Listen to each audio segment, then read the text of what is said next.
Okay, now we're going to talk about adaptations. And so populations essentially adapt to changes over time. That's essentially what they're saying here. It's not the individual organisms. So it's not you or me that are, changing our genes.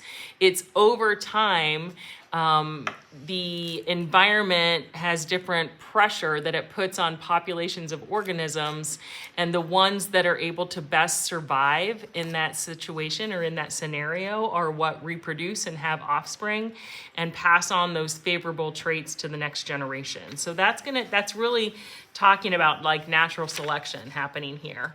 Obviously, they talk about artificial selection, and then they talk about natural selection. Then we talk about evolution by things happening randomly, like mutations and gene flows. This might be taking you back to biology a little bit. A process called genetic drift, and then we have that bottleneck effect.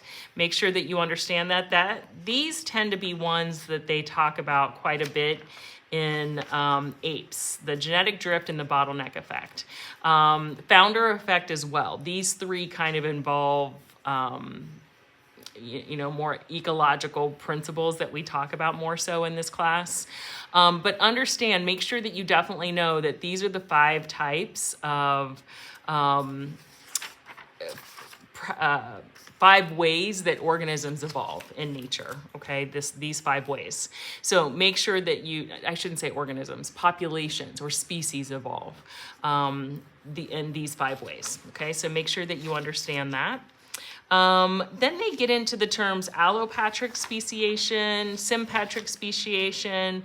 That's important. It doesn't come up a lot in APES, but it does come up, so you should probably understand those. So make sure you read through those sections. If you have any questions, make sure you're talking to me.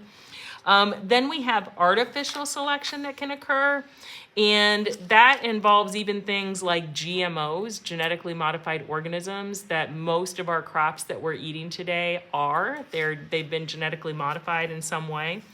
Anyway, so that's sort of the end of Module 13. It's really all about how organisms adapt, or how species or populations adapt over time with various pressures in the environment.